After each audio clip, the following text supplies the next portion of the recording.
into it. So the first one we're going to talk about is kinetics. And when we talk about kinetics, it really is the study of how fast or slow, for example, a reaction does take place.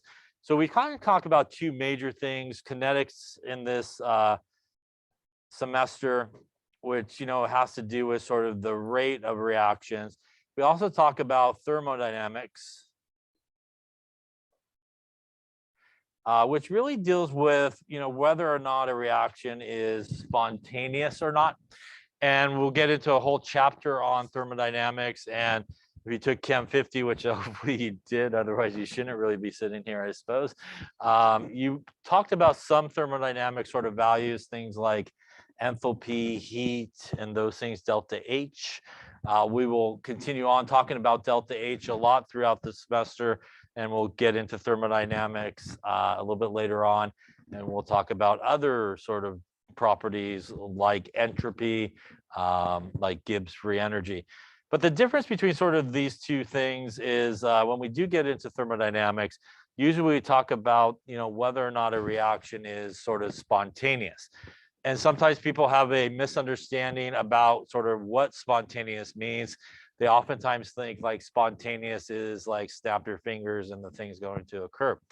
And when we talk about a reaction being spontaneous, really what we're talking about is whether or not under those conditions would we expect that reaction to actually take place.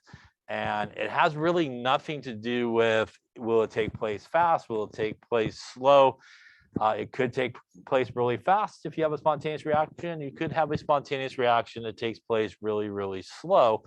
It just means that it will eventually take place. So sometimes we need to think about the idea of spontaneity with not really tying it to how fast or slow something occurs. And really sort of the study of how fast or slow something occurs is really the kinetics of the reaction. So when we study kinetics, we're really studying how fast or, again, how slow a particular reaction may actually take place. Now, when we talk about kinetics, we oftentimes are interested in really what is referred to a lot of times as the reaction rate. And a rate really is how fast something changes, right, over a period of time. In terms of sort of chemistry, we oftentimes focus in on concentration and how concentration is basically changing with time. And when we think about a reaction rate, a lot of times we do end up with these units here of molarity, which, as we know, hopefully, right, is moles per liter, which is a unit of concentration per second. And that is basically a unit of time. So basically what we oftentimes will look at is how is the concentration changing over a period of time. The time unit is a lot of times seconds. It doesn't always have to be seconds. You could do minutes, hours, days, weeks, years. But usually if we do run some type of experiment, we're usually not sitting in the lab for days at a time. So a lot of times seconds is a very common unit of time that we use when we're dealing with kinetics. For example, the first real experiment that we do will be a kinetics experiment where you will measure like in 2 minutes or 60 seconds, 90 seconds, how fast that reaction is moving. So we can look at a reaction such as the one that we see here where A goes to B, A being our reactants, right? Our starting material, B being our products. And we could write what is sometimes commonly referred to as a rate expression.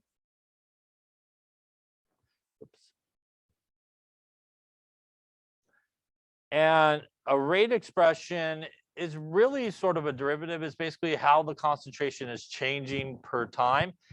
And if we look at A, which is our reactant, the rate is equal to negative here, the change in the concentration. So that's what the delta means, change. The brackets mean concentration. If you're not familiar, that means concentration. And typically we're talking about molarity is typically the concentration that we're using. The change in concentration of A over the change in time. Now, as this reaction proceeds from reactants to products, what are we expecting happening to the concentration of A? Should it be increasing or decreasing with time? It should be decreasing with time, right? In order to make products, you've got to use up your reactants, right? To have the forward direction of that reaction occurring. And with B here, which is our products, as time goes on, we should expect the concentration of that guy to increase, right? So the reason here, when we look at the rate is equal to negative the change in the concentration of A over change in time, that negative there is because we are expecting the concentration of our reactants to decrease with time. We do not see that negative when we look at the product side and we write this expression. It is the rate is equal to the change in concentration of B over the change in time. And in this case, it is positive because we should expect the products to be increasing with time as this reaction goes on. Any questions on that? Important to keep in mind that when you do calculate the rate or the average rate for a particular reaction, which is technically this number here, this guy should always be a positive number. So you should always get sort of a positive number when you calculate the rate for a particular reaction. So if we just think logically about A and B over this period of time, we have A and we have B. And let's just say initially we started with 4 molar of A and 0 of B. At the end of the reaction, let's say we ended up with 2 molar, and let's say we ended up with 3 molar over here. If I wanted to figure out the change in the concentration of A, we should take what? The change in the concentration should be our final concentration minus our initial concentration, always final minus initial, which means when we do it for A, we are technically, in my example here, taking 2 minus 4, which gives us a negative 2 molar, right? We can need a positive rate, which is when we get a negative here, the negative over here turns that guy into a positive number.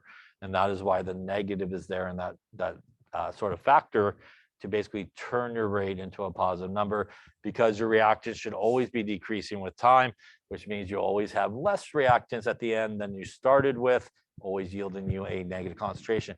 We don't run into that problem when we look at B, right? Because if we did the change in concentration of B, it would basically be 3 minus 0, which is 3 molar, which is a positive number. Thank you. That is a positive number, so we don't obviously need the negative there. We'll end up with a positive rate. So something to keep in mind is a couple of things. When we talk about the rate here, it's really the average rate for the overall reaction, and that should be a positive number. If we're specifically talking about how a reactant is changing with time, you will end up with a negative rate. Like, for example, that would be negative 2 molar per second, for example, because it's decreasing. If you're talking specifically about the rate expression or the rate of how a product is changing with time, that will also end up being a positive number because it should be increasing with time. So overall, the rate should end up being a positive number. Individually, for a reactant, you will get a rate that will actually be a negative sort of number, and for the product, you will get one that will be a positive number. Any questions on that there? So looking more specifically at this, there's a couple of different ways that we can sort of follow, what's happening in a reaction. And one way is obviously visually, and that's a lot of times how we do it. So just visually here, our A's are the sort of black circles here, our B's are the red circles. And you can see at the very beginning, pretty much of the reaction, we have no red circles, which means we have really no products being formed. In order for us, again, for this reaction to take place, we got to start using up our reactants to make our products.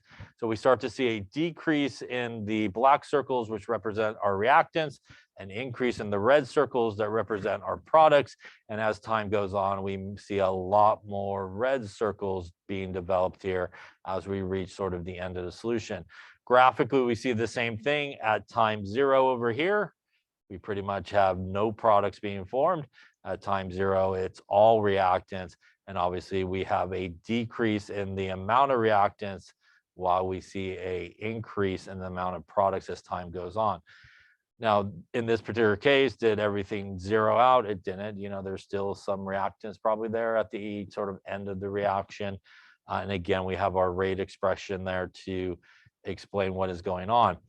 Now, more often, like we will do kind of on the experiment on Tuesday, and in general, when we do our kinetics experiments, a very easy way to sort of follow the change in the concentration of a solution is to really follow the change in color over time and really follow the absorbance value over time, kind of like what we talked about earlier today in lab. In this particular case, BR2 is this wonderful color here. And all these guys on this side, the product side, are actually colorless. So as this reaction proceeds, we can see obviously a change in the color, meaning that we are decreasing our reactants, increasing our products, until again, we basically have a colorless solution. As we talked about earlier today, spectrophotometry or spectrometer here, basically we shoot a light at a specific wavelength that corresponds really to the complementary color to what we're seeing in the solution. It goes to the detector, we measure absorbance. There's a much prettier picture of what you will also see when you use that guy on Tuesday. Again, we were talking about, we do want to set our guide to the maximum wavelength, right? So if we were doing this experiment, we would want to set it somewhere in that area so all our samples will be good. Again, if we clearly set the wavelength way over here, we're not going to get any type of absorbance values happening. They're all going to be off of the scale. So we definitely want to do this. As we talked about, you could do a simple sort of Beer's law sort of calculation to turn basically absorbance into concentration. We can get Beer's constant. We could solve for concentration, which would be A divided by B, A being absorbance, B being like Beer's constant. And that's a very easy way to obviously turn absorbance values into concentration values. And that would allow us obviously to figure out something like how the concentration is changing over a second. The computer will take all those values for you and kind of run them and keep recording them every second, so you could do it very quickly. Any questions on that there? The one that should have the greatest absorbance should be the beaker on the left or the right? The greatest absorbance should be the beaker over here on the left, which has obviously the darker color. Absorbance actually will start pretty high here, right? And absorbance values will continue to decrease as you head towards the colorless beaker over here on the side.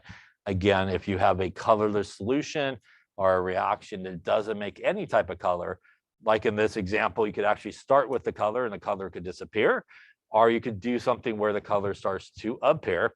And if you have a reaction like that, this type of process works really well. Obviously, if you have a reaction where you get no color at all, this is going to be pretty much useless for you to be able to determine any type of information. So basically, the change in the concentration of the BR2 in this particular example is proportional. That's what the little symbol there means, is proportional to the change in absorbance value here. And again, higher absorbance, we would expect it to have a higher concentration of BR2 in this case. Lower absorbance, we would expect not to have as much BR2 around, and obviously more products being made as a result of that. Now, there's a couple of different types of rates that we sometimes talk about, and we can make a graph of really the concentration of BR2 over time, and we do see the decrease in the concentration. And we could look at two things. We could look at the average rate, which is sort of the average rate over the entire reaction, kind of from beginning to end. And there's also something that's sometimes referred to as an instantaneous rate. So I often think about it like when you drive. So if you drove here to Arizona for spring training, doesn't look like that's going to happen this year, but if you happen to drive there, right, at some point, right, the speed limit is 70, 75. So clearly you're law-abiding citizens, so you're driving 70, 75, 85, 95 as you get into Arizona there. You know, at some point in time, if you measured yourself, you may be doing 75, 80, right, for a period of time. But if you took your average sort of speed over the entire journey, right, you would maybe average out at 65 or 67 miles per hour, for example. Hopefully the cop's not behind you at that instantaneous part where you're doing 95 on the highway. But if you just kind of take a window of that trip or a window of time in a reaction, you may actually have an instantaneous rate that's greater or lesser than the actual average rate when you sort of take the entire picture into account. And that's sort of what we're looking at here on this graph. We can do the slope of the tangent line here, which we're never going to do in this class, but you can take it for a specific period of time. And as you can see, we have a slightly different rate in each of those sort of pockets of window. If we were to take sort of, again, the average over the entire run, we would obviously have an average rate. And that's usually what we typically look at. And that is typically when we were talking about earlier, that when you calculate the rate in that sort of formula, it should be that positive number. So this average rate is basically overall sort of the change in the concentration of your BR2 in this example, initially and finally over that change in time. Gives you that average rate. Again, in this case, when we do this part of the calculation, because BR2 is a reactant, it should be decreasing with time, which means we will end up with a negative number here, which will take that negative there and turn, again, our average rate into that positive number when we actually would put numbers into here.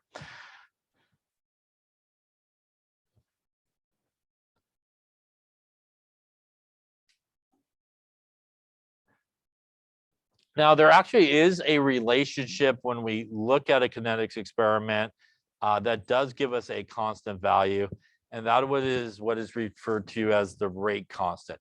The rate constant is sometimes thought of as, how fast or slow the reaction is actually taking place.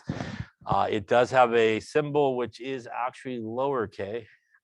I'll say lower because, as we'll talk about pretty much in every other chapter, capital K is the equilibrium constant, which is different. So here, the lower case K is the rate constant. And we could solve it by taking something like this, as we'll talk about a little bit later on in this chapter. This is what is known as a rate law. And the K there is our rate constant, and it can be found by taking the rate divided by the concentration in this particular example. And what we see from the table is we get a fairly constant number, no matter how we calculate it, when we calculate it, at what time point. We do get a rate constant that is a relatively constant number, as opposed to what is sometimes referred to here as initial rates, as we just kind of take it for those different periods of time throughout the one here. So the rate constant is what we look at as sort of the value that tells us, if it's a large number, a small number, large number is going to be occurring a lot faster, the reaction. If it's sort of a small number, it will be occurring a lot slower, and it will give us this sort of constant value. The actual number in this example is not that important. Now, not all reactions will give us an actual color sort of solution, either at the beginning or at the end. So, in those type of situations, there might be other ways that we could really follow how something is changing. So, for example, if we were doing a reaction like this one here, where we really produce a gas, oxygen gas, by the way, all this is colorless. They actually just threw some yellow in there so you can actually see there's something in there, but it's actually colorless in this particular case, everything here. So obviously something like spectrophotometry will not be very good. We can't get the absorbance values, but we can measure something like pressure, right? Which is a very common value that we associate with gases. And our favorite thing here, which is our ideal gas law, we remember that, PV equals nRT. The pressure has to be in atmospheres, right? Volume should be in liters when you use the ideal gas law. The N is moles. R is the gas constant, or 0.08206 liters, atmosphere, Kelvin, mole, and temperature should be in Kelvin. If you take the ideal gas law and you rearrange it, perhaps you did it before, and you solve for N over V. When you solve for N over V, that is equal to P over RT. The units of N are moles, right? The units of V are liters. Moles per liter is the molarity. Yes. So by a very simple experiment, if we look at R, which is a constant, if you did this experiment, probably the temperature is going to remain constant, which means essentially in order to figure out how the concentration is changing with time, you would simply just need to follow the pressure over that time, and you would be able to actually relate it to concentration of the gas. In this particular experiment, the only gas there is oxygen, which would tell us as soon as we start to see pressure, we have done what? We had made some products, right? We would not have any pressure until we start making some of the product there. The product side is the only one that has a gas, which would be the only thing that would be causing pressure. As we would see the pressure increase, we would know the reaction is going towards the product side because we're increasing the pressure, which means the only way we could do that is to have more and more oxygen being made, which tells us it is going to the right-hand side. So in a very simple experiment over time, you can basically follow, like it says here on the bottom, simply the change in pressure using an apparatus to do so over the change in time. And essentially what that will tell you is how the concentration here of oxygen gas is changing with time by simply just following the pressure change. So sometimes this may not be possible to use some type of absorbance values because again, your solution or whatever it may be may not make anything that has a color. But if you have something that makes gases, is a good way you could do it as well, is to follow the pressure. Any questions on that?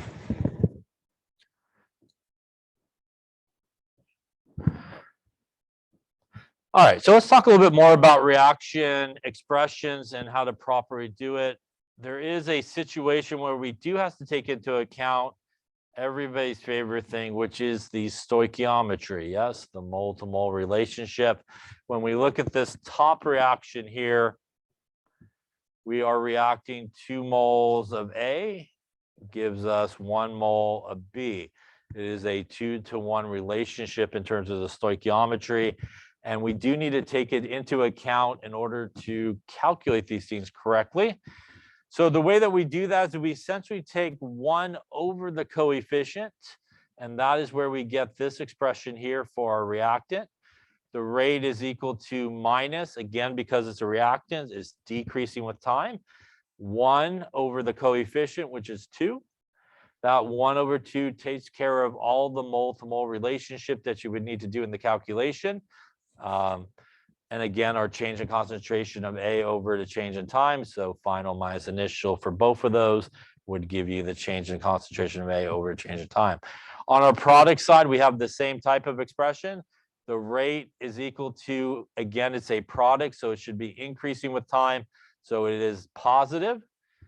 The coefficient on B is actually 1, which is why we don't see anything there. It's 1 over 1, which equals 1. So that's why there's really no 1 over something here. It technically is, in this case, 1 over 1, which equals 1. So it's not put in there. The change in the concentration of B over the change in time. We can set each of these things equal to each other because when we do solve for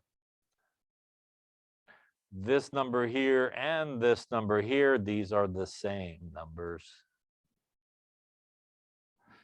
So we could set it equal to each other in general, like we see here on the bottom. If we have an equation such as this, we could take the rate is equal to minus 1 over A, which is the coefficient, change in concentration of A over change of time, equals minus 1 over B, change in concentration of B over change of time.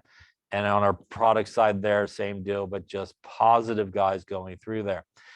The nice thing about this is pretty much if you know really just one piece of information, if you know how A is changing, you know how B is changing, C or D is changing, you could basically calculate the average rate. You could calculate how everybody else in the reaction is changing over time. Or if you just simply know what the average rate is, you can pretty much calculate how everybody else is changing over time.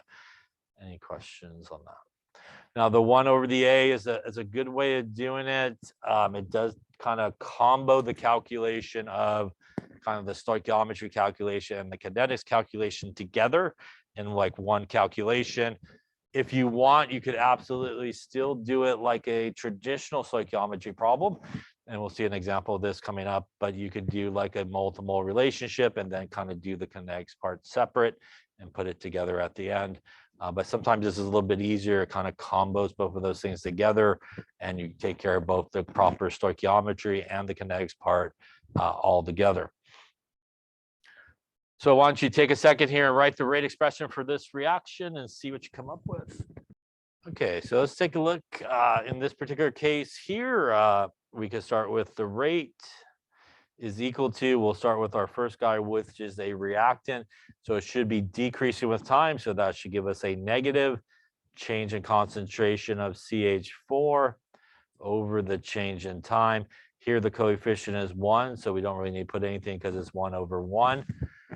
Next, we have a coefficient here of 2 and also a reactant. So this would equal minus 1 over the coefficient, which is 2. The change in the concentration of O2 over the change in time. That then brings us to our product side, which should be increasing with time. So we don't need any negatives on that side. Again, here the coefficient is 1. So 1 over 1 is 1. So we don't really need to write it unless you really want to. That change in the concentration of CO2 over the change in time. And lastly here, coefficient for water, which is a 2, will give us 1 over 2 change in the concentration of H2O over the change in time. Now you could write them all equal to each other. If you just needed to focus in, say, on this guy and this guy, you could write them separate if you want. You know, if you were actually doing a problem, you don't necessarily have to write all of them. You could just focus in on, for example, just those two. And knowing that these two numbers are the same. So if you have enough information to get to here, you have enough information to get here that allows you to get to the information for everybody else. Any questions on that? All right, so let's take a look at one here where I think we got some numbers. So why don't you take a moment here and actually calculate this. For the reaction given, the I minus concentration is changing from 1 molar to 0.868 in the first 10 seconds. Calculate the average rate for the first 10 seconds and how the concentration of H plus is changing over time. I don't know if on your handout this part's there, but it should be. Okay, so let's take a look and see how you're doing. So in this particular case, we're given some information. We're clearly given information about I minus. And we have our initial concentration, which is 1 molar. Our final concentration of I minus is actually 0.868. We also have kind of our final time, which would be basically 10 seconds. You could probably assume that the initial was 0 seconds, if you like. So really, we have information about I minus, which means we really want to pull out from the equation the rate expression for I minus. And if we do that, the rate expression for just the I minus part should be the rate is equal to minus, because it's a reactant, 1 over the coefficient, which is 1 over 3 in this case, the change in the concentration of I minus over the change in time. Now, the other one that we're actually interested in this case is actually H plus, which we could also pull out the rate expression for that guy. And if we did that, we would get that the rate is equal to, again, H plus is a reactant, so it will be minus 1 over the coefficient, which is 2. The change in concentration of H plus over the change in time. So those are sort of our two rate expressions that we could get from the equation that we're kind of interested in. At this point, since we really only have information about the I minus, we can simply just plug it into that side. So we're going to work with this guy first. And we will get that the rate is equal to minus 1 over 3. Again, final concentration here is important because it actually is the 0.868 number minus the 1. That's important because that number will give us a negative number, right? That's going to turn our negative over there into, again, a positive rate, which is what we're looking for here for our average rate. For our time, again, you could do 10 seconds, but you could assume it's 10 minus 0 seconds, basically. And it's basically our 10 seconds that we're looking at. Any questions on that there? And if we put all that into our calculator here, we got a 0.868 minus a 1 divided by 10, not forgetting to also divide by the 3, which personally I forgot to do originally, 0.0044. The units here are what? Molarity over seconds. I'm just going to write it below it because I'm running out of room. But this would be the answer for the average rate. Yeah, so that is the answer for the average rate. Any questions on that? That's important because now if we want to focus in on the H plus, which is what we're interested in, we're essentially interested in finding this, right? What is the change in concentration of H plus over time? The rate that we just calculated here is the exact same rate that goes here. So we basically have that number. And now we could plug it in to solve for how the concentration of H plus over time is changing. That would tell us that if we take 0.0044 molar seconds, that equals our rate, would equal minus 1 over 2, the change in the concentration of H plus over the change in time. Again, here we are looking to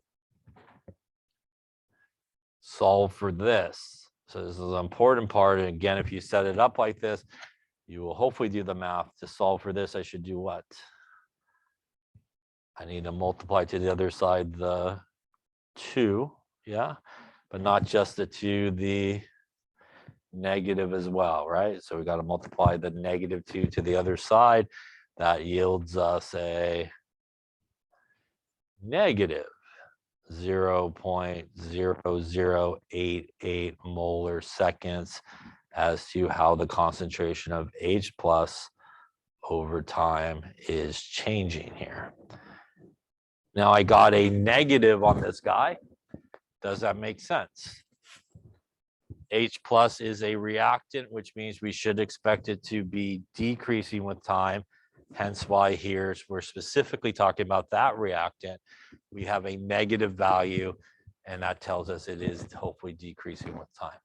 So this is what I was talking about earlier. If you're specifically solving for something like a specific reactant and trying to figure out how it's changing over a period of time, you will end up with a negative value. If you're solving specifically for a product, you'll end up with a positive value. Or if you're solving specifically for the average rate for the reaction, it should end up being a positive number. Any questions on any of that there? So basically what this is telling us is basically every second we're dropping 0.0088 molar H plus in this reaction, right? As a whole average, we're having an average change of the concentration of everybody by about 0.0044 molarity per second is sort of average how everybody's sort of changing. Any questions on that? All right, let's try another one here. Let's see. So if we have 2.4 times 10 to the 2 grams of NOBr, molar mass is 109.91 grams per mole. Throw that in there. It decomposes in a 2 times 10 to the 2 milliliter flask in 5 minutes. Calculate the average rate of Br2 production and molarity per second. So we're interested really in what is the amount of Br2 that's being formed in every constant molarity per second, basically. All right, so take a minute or two, see what you come up with here. Average rate of Br2 production here. And we're given some information about NOBr. So again, if you want to sort of start with just kind of pulling those two things out in terms of the rate expression for each of those, the rate of NOBr would equal 1 over 2, which should be negative because it's a reactant. Change in concentration of NOBr over the change in time.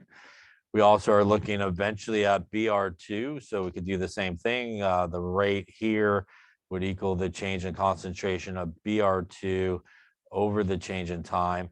Again, here, Br2 is positive as it's a product, and the coefficient is 1, so that's why we don't have any of the 1 over it. For our NOBr, it is obviously a reactant, so that's why it's negative, and obviously 1 over the coefficient there for 2. We'll take into account our mole-to-mole relationship. Any questions so far? Now for NOBr, we kind of got everything in parts here. We got some grams, we got some volume, which obviously from that information, we could calculate the molarity. So that is probably where you would want to start. We would need to take our grams, right? 2.4 times 10 to the 2 grams of NOBr. We would need to use the molar mass as really a conversion factor of 109.91 grams per mole. Grams will cancel.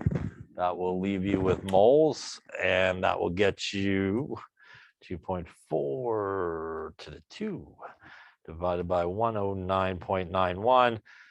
That'll get you approximately, we'll call it 2.184. We'll take it to a few digits, mole of NOBr. I can now turn that into molarity by dividing by the volume.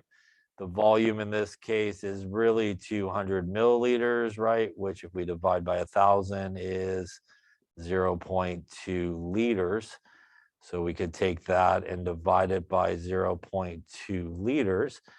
And this will basically give us a concentration of NOBr that's decomposing divided by 0.2. Gives us approximately, we'll call it 10.92, around a little bit, molar as to how the concentration of NOBr changed. Any questions on that part there? That number really is the end result of if you were doing final minus initial. So that's really what that number represents. Like if you knew what the final number was and the initial number is, that's basically the molarity that you would get when you would subtract it. That means that we can also, that would technically be this part of it right here. We do need the change in time. So this is 5 minutes. Again, you can do 5 minutes as your final, 0 as your initial. Since we're ultimately looking for the unit of time in seconds, it wouldn't probably make sense at some point here to convert the minutes to seconds. So clearly 5 minutes, right, is the same as 300 seconds, I hope. Yes. So it's the same as 300 seconds. And that's basically the bottom part here of what we need for our NOBr. So we now have basically solved for everything that we need. Just put it into our rate expression for the NOBr, and we'll do that. So the rate here would equal minus 1 over 2. We already figured out our change here, being negative 10.92 molar over 300 seconds. Why did I make it negative? Because this is a reactant, right? So technically speaking, when we did final minus initial, we should end up with a negative number, right? And technically it's basically negative 10.92. That negative, and again, the negative on the outside is going to get us back to where we should remember that we need a positive number for the rate. And that's really why we put the negative in there. And if we do that here, that is going to get us a lot of dividing. Looks like perhaps 0.0. Everything looks like 2. So we'll take it 1/8 molar seconds here, which is a positive value for the average rate for this reaction. Any questions up to there? That's an important number because now we could go and focus in on Br2, which is what we're looking for, and this expression. And since we just figured this was the rate, we now have this number, like we sort of did in the previous problem. That's going to allow us to actually solve for what we're looking for. And in this case, it's pretty straightforward. It's 0.018 molar seconds would actually equal the change in the concentration of Br2 over the change in time. Since there's no 1 over coefficient because it's 1, it is basically the same number in this case. Any questions on that there? Now, this again is the approach that you could take, obviously doing the 1 over the coefficient, doing the stoichiometry of everything, kind of all together with the kinetics part. I mentioned earlier that if you would rather sort of do like the stoichiometry part and then the kinetics part, you could do that as well, just to show you how that would look. If we picked it up from here, we figured out the moles of our NOBR, and that was 2184. We have 2.184 moles of NOBR. If you wanted to, you could just do a normal mole to mole relationship here, which would be obviously 2 moles of NOBR is 1 mole of Br2. And if you did that, you'll end up with 1.092 moles of Br2, which you can then divide by the volume of was 0.2 liters. And you'll end up with 5.46 molar at this point. And at this point, you then can do really the kinetics part of it, which is taking that molarity and dividing it by the time, which was 300 seconds. And if you do that, you end up with 0.0182 basically molar seconds, which is what we got, I think, on the other page. So you can do it as a separate stoichiometry problem. If you're curious kind of, where the 1 over the coefficient comes from, it is right there, right? 1 over 2, like we did in the previous one. So that is where the 1 over the coefficient really comes from. It takes care of that mole to mole relationship altogether. But if you wanted to, you can still kind of do it separately as a separate stoichiometry problem, and then kind of put in there the kinetics aspect of it. Any questions on that there? I would probably pick one way and stick with it so you don't bounce back and forth and maybe mess yourself up. Any questions on rate expressions? So rate expressions allow us really to figure out in a reaction how everybody's changing with time. And really, we just need sort of one key piece of information about somebody in that reaction, and you pretty much can figure out how everybody is changing by using those relationships. Questions on that? So obviously, we're talking about rates of reaction. So we're going to talk here about several things that affect sort of the rate of a reaction, or can have an effect either, positively or maybe negatively on a reaction rate. The actual nature of the reactants, what sort of states they're in, oftentimes will affect whether or not a reaction will occur fast or slow. Typically, smaller molecules will react a lot faster than larger molecules. Gases will react faster than liquids, and liquids faster than solids. Again, because gases are pretty much flying around, so they're kind of good to go. They got a lot of energy. They just need a collision, and they could get that reaction going. Obviously, solids are just kind of sitting there. They need a little help along the way there to get it going and reacting.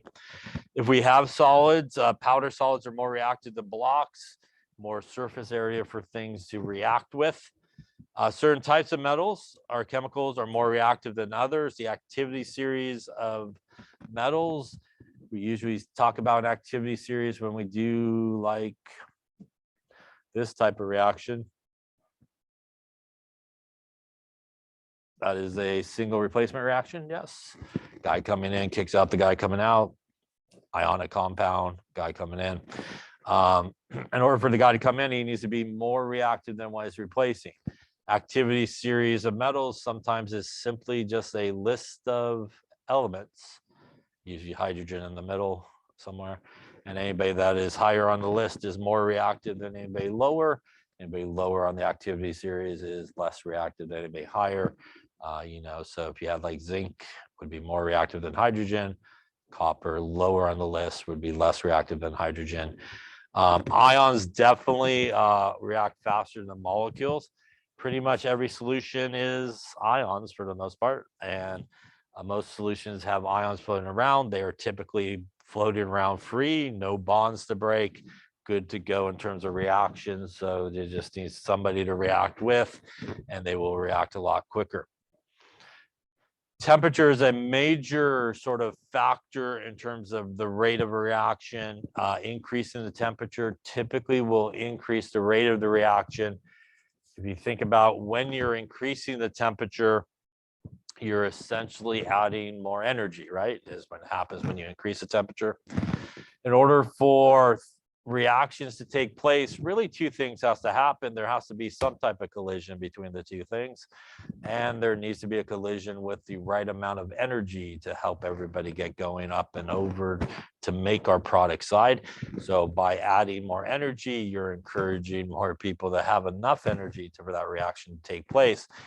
In addition, you're getting everybody probably moving around a lot faster than they would, and that would obviously do it. If you typically increase a reaction by 10 degrees Celsius, you will oftentimes double the rate of that particular reaction. The opposite effect is obviously true is if you lower the temperature, you decide to throw all your test tubes on ice before you do the reaction. You're basically removing heat and energy, which means everybody's going to kind of slow down. And even if they do collide with each other, they may not collide with enough energy to actually make a reaction take place.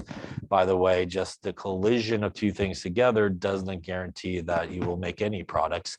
You have to have basically those two things. You have to have them collide in the right sort of orientation spot on each of them.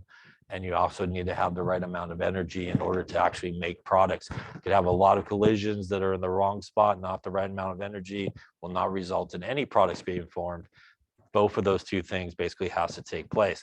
We'll actually see an equation that or formula that basically takes temperature into relationship about the speed of a reaction. Another way you could oftentimes speed up a reaction is to add a catalyst. A catalyst is not a reactant, and it is not a product. It does not get used up.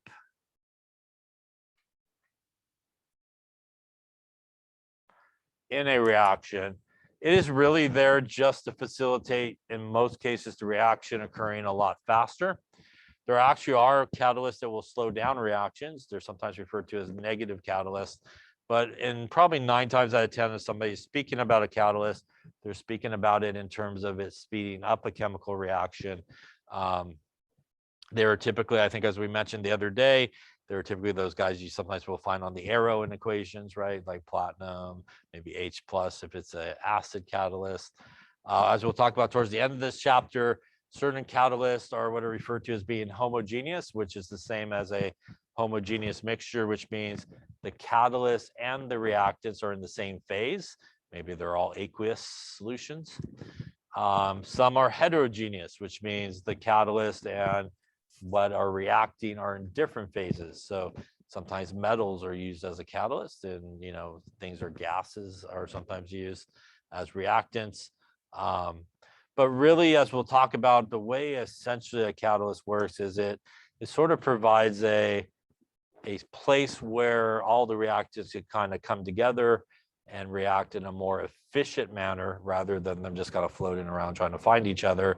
They may be attracted more to the catalyst and bring everybody in a central location. By bringing everybody to sort of a central location, that's going to increase the amount of reaction that you're going to have because they don't have to go find anybody to react with. In general as well, the concentrations are really important in terms of, the reaction rate. The higher the concentration, the more chance you're going to have a reaction. So if we have a larger molarity or a higher molarity really is moles of solute, right, per liter of solution. And when we talk about things reacting, it is really the solute that's reacting.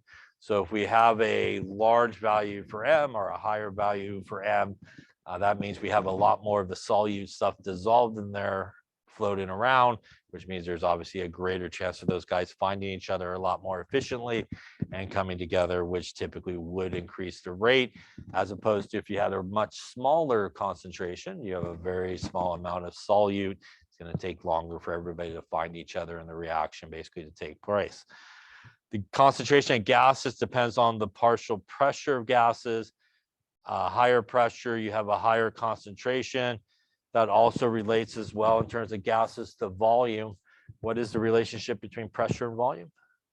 Pressure goes up, volume goes down, right? Boyle's law, opposite.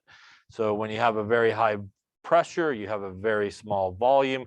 Very small volume, everybody's in a very small location, which means they can definitely find each other a lot faster and start the reaction. If you have a smaller pressure or lower pressure, you have a larger volume. It means it's going to take a lot longer for everybody to sort of find each other. The result of that is you would probably see a much slower rate of reaction occurring. Any questions on any of those things there? All right, so let's talk then about the rate law. The rate law is a little bit different than the rate expression that we just did. The rate law expresses the relationship between the rate of the reaction and the rate constant taken to some powers. So in general, if you have a reaction like A plus B goes to C plus D, you could write in the middle here what is referred to as the rate law. And one of the first things you should notice about the rate law is what is included in the rate law. It is just the reactants. There's no products in the rate law. So when you see a rate law, it's all about the reactants. It's all about those guys that are reacting. You don't really see products in a rate law when you write it. The K is the rate constant that we talked about earlier, where it is a constant value for a reaction. It again kind of gives you an idea as to how fast or slow the reaction is happening. Times the concentration of our first reactant taken to a power. That is what is referred to as a order.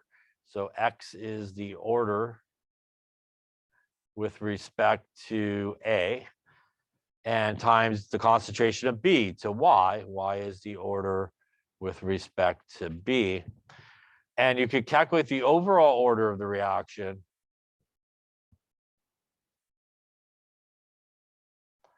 by basically adding those together. X plus Y gives you whatever it may be, Z, and that would be your overall order of the reaction. Those exponents are not the coefficients from the balance equation. So we do not find the exponents there from the coefficients. They are actually all found experimentally. So all those things are found experimentally, which means typically what you will find in these type of problems when you're asked to calculate a rate law is you're given a table of data, basically. And you're given a table of data of concentrations, initial rates, and you need to do some calculations to figure out what are the orders first. And once you figure out the orders, you can actually figure out the value of the rate constant at that point. The orders you could kind of think of as sort of the proportion you need of those reactants to basically maintain a particular rate for a reaction. If you know the orders and you know the rate law, you could actually manipulate a reaction to do what you want, to either go quicker, go slower. Sometimes reactions may occur way too fast, so you need to kind of slow them down. So for example, just to say if we had a rate law like the rate is equal to K, and let's just say, for example, the order for A is 1 and the order for B is 1, right? That means the overall order here would be 1 plus 1, which would be second order overall. And that would be technically, we don't write 1, but I'll write it here. But technically it'd be 1 and 1, so we would add those together. And again, we're just going to say we did an experiment, we took the data, we figured out that those guys' orders were 1 and 1. So what does this mean? Let's say we started with a concentration in a certain experiment of A of say 2 molar and B 2 molar, right? The rate constant is a constant value, which means we could really ignore it for this sake of the argument because it's not going to change. If it was 2, we would multiply everybody by 2. If it was 1, we'd multiply by 1. That would give us, technically speaking, we get like a rate of 4, if you will, right? If we solved it. Now, let's say we wanted to double the concentration of B, but keep A the same. that means that A would still be 2. If we doubled B, we went to 4 molar for B, right? That means when we multiply that, we get a rate of about 8, right? We doubled the concentration of B in this case, right? The reaction rate also doubled, right? Because of the orders that were here. If we wanted to say slow it down, we could play with one of those guys, lower the concentration, and it might result in a lower rate. So for example, if we kept again a constant at 2, go over here, we kept A at 2, but we changed B to 1, now our rate would be 2, right? We basically dropped the concentration of B by half. The rate went down from 4 to 2, so we can control the rate. We need to speed it up. We could change the concentrations to get it to go faster. We could change the concentrations to slow it up. Now, let's say we had a different rate law where the rate was equal to K times A and B was actually squared. The overall order of this reaction would be 2 plus 1, which actually would be third order, right? Now, if we started with the same made up concentrations of 2 molar and 2 molar, we would take 2 squared, which would be 4, right? 4 times 2 would give us a rate of 8. Now, the difference between those two reactions with B being squared and B being 1 in the first one, just using the same concentrations, the second reaction, because of the order, right, of B, would occur twice as fast as our first one, right? Just going 4 versus 8. Now, if we did the same thing and we increased the concentration of B to 2, and we kept A the same, 4 squared is 16, right? 16 times 2 is 32. We doubled the concentration in this case, but the rate didn't double. The rate actually went up by a factor of 4, yeah? So these orders, and depending on the reaction you're dealing with, you may have some different orders, and they can generate you different rates of the reactions. You can, again, manipulate this and slow them down if you needed to, or increase them. If you needed to, you may be doing a reaction and like you're mixing it and you got to put it into the machine, which is a common problem. And if you're not fast enough, you pretty much miss the reaction by the time you just put it into the machine. So you might want to like slow it down and give yourself a little extra time to kind of do that part of the experiment, which we might do on the real experiment we do. We sometimes have to play with it because it goes really, really fast. Question or? X and Y, again, are the orders with respect to each of the reactants. And they're sort of the proportion that you need to sort of maintain a specific rate. And they're found experimentally. So the sort of real life application is what we're looking at right now, which is, you know, depending on the orders, it will achieve you a certain rate. Even though, you know, these two rate laws here look exactly the same, the only real difference is the order with respect to reactant B. And it's in this case, if we really want to do something to change the rate of it, probably reactant B is a good one to play with because of that square there. It's really the one that's really making a lot of what's happening with the rate because we're squaring it, right? When we take 2 squared is 4, 4 times 2 gives us 8. And that's a bigger effect on the overall rate than what we have if it was only, say, 1 for B, where we take 2 times 2 gives us 4, right? So right off the bat, the order is, in this case, we can see B really has a lot to do with the overall rate of the reaction because of that order in that particular example. Sometimes you may even get an order for something that's actually 0. So for example, if we had this rate law where we had rate is equal to K A to the 0, we'll go B to the 1, for example, right? When we take something to the 0 power, what does it equal? It equals 1, right? And basically, in this particular example, if we looked at it here, right, and we kept each of these guys at 2, we would end up with a 2 to the 0, which would be actually in this case 1. 1 times 2 is 2, right? So really the one in this example, based on the orders, that's really determining the rate is actually B. You can pretty much do anything you want to A, it's just going to always end up as 1 and not really have a major effect on the overall rate. You could increase the concentration to like 20, right? 20 to 0 is still going to end up giving you 1, right? And 1 times whatever this guy's concentration is really the one that's going to determine in that particular example how fast or slow that reaction is going to do. So if you had a rate law where you ended up with something like this and you wanted to manipulate it to your advantage, either make it faster or make it slower, you definitely would want to focus in on the reactant B, as that's really the one that's determining it. So the orders really sort of give you an idea, kind of like when you're making cookies, you got to throw so much of this in, so much of this in to get like a dozen cookies out. You know, in order to maintain a specific rate, you got to throw so much of this guy and this guy in. And, you know, one or the other may affect the rate more based on the orders, but that's how they sort of react with each other proportional wise to produce a specific rate that comes out. Other questions on that?